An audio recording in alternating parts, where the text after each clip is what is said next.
you're doing and stop Spider-Man.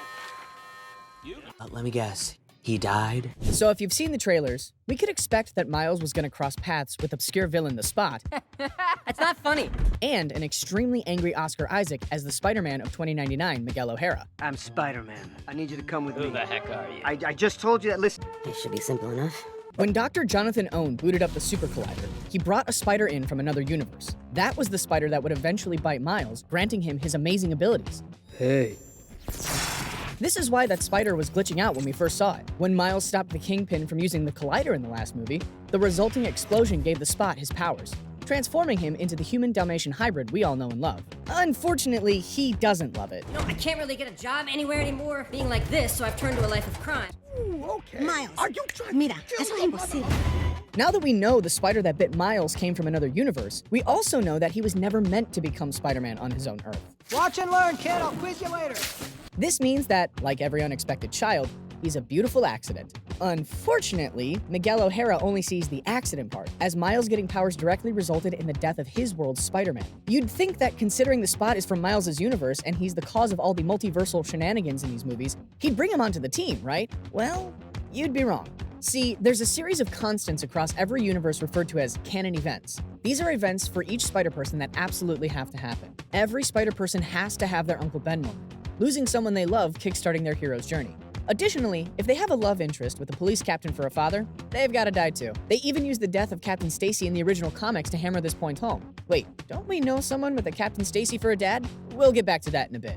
Naturally, Miles isn't a big fan of letting anyone die.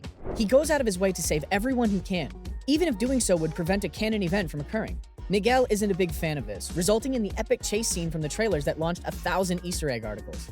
Thankfully, Miles manages to make his way back home, finally admitting to his mom that he's Spider-Man and that the Spot is coming for their Earth and everyone in it. Now, I think we all expected something along the lines of the ending of Spider-Man Homecoming here, maybe with a hug right after. But Rio Morales doesn't seem to know who Spider-Man even is. And to top it all off, we learn that Uncle Aaron is still alive? It's at this point you realize that the color palette of Miles' room is a bit darker and danker from what we're used to, and that's not just for dramatic effect. In trying to go back to his own universe, which is numbered 1610, he was sent to Universe 42, the exact same universe as the spider that bit him. The spider that was meant for a completely different person. But who was it meant for? Well, that question isn't explicitly answered, but based on what happens next, I think we can make an educated guess. Uncle Aaron takes Miles up to the rooftop, under the pretense that they're gonna undergo some kind of heist. But then, Miles gets knocked out and finds himself tied up in his uncle's crib. He tries to explain everything that's happened, how he became Spider-Man, and how his uncle died as the Prowler. But then, Uncle Aaron tells him that he isn't the Prowler. And that's when we meet the Prowler of Earth 42, Miles Morales. So where do we go from here? Miles is stranded on another Earth while the Spot is about to annihilate his home and everyone he loves. Miguel O'Hara has kicked Gwen off his team, leaving her stuck back in her own dimension. I guess that's as good a time as any to confront her dad, though. She finally manages to convince him that she didn't kill her own universe's Peter Parker, and her dramatic speech even convinced him to quit the Force, which means that she's managed to avoid a canon event. If her father isn't a police captain, then he won't die. George Stacy deciding to stop being a cop is pretty fitting, as this movie has shown that you can't really trust the establishment. The solution to our problems is a bit more punk.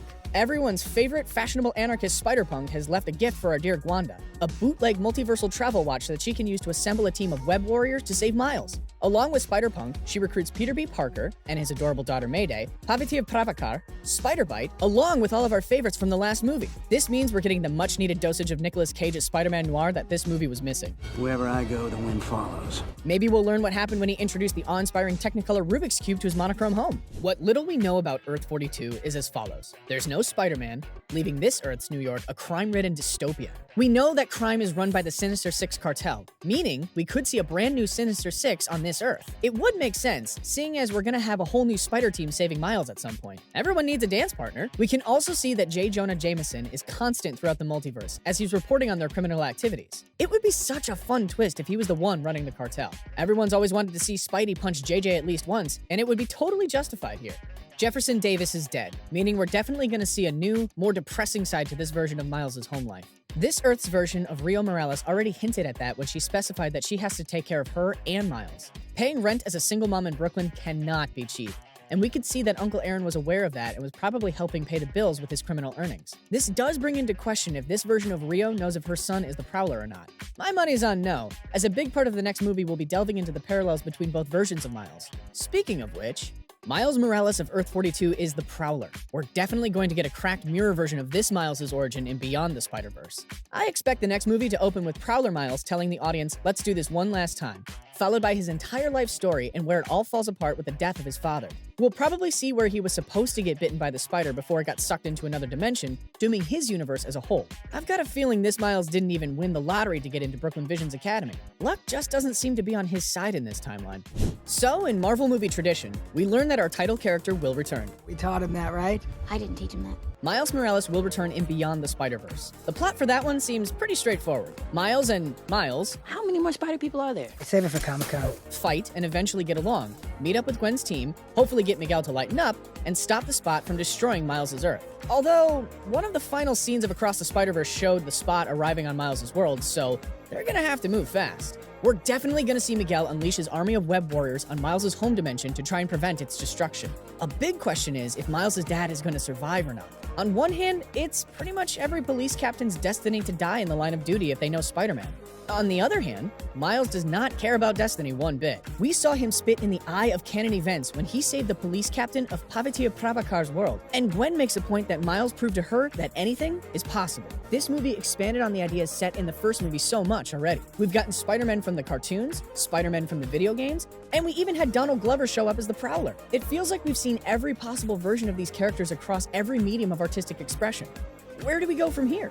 Well, the answer might lie in the title of the next movie. And he's gonna save the multiverse. Yeah, man. Beyond. Is it possible that our heroes might have to get some help from the Beyonder? A being that could warp reality on a cosmic scale? While this series of films has strayed pretty far from the comics, they do like their deep-cut references. And there was that one time the Beyonder was Spider-Man's roommate. Secret Wars 2 was really weird, and somehow I can't see the MCU adapting that storyline. So it's fair game here. Or maybe Lego Spider-Man will finally contact Lego Batman and get his help. Lord and Miller made his movie too, so maybe they've got enough pull to warrant the cameo? I'm sorry. I literally have no idea what you're talking about. Only time, and a dump truck full of money, will tell. And now the 9-month wait for Beyond the Spider-Verse begins. Where do you think the story will go from here? Do you think Miles will be able to save his dad? What was your favorite spider person that popped up? Let us know in the comments below.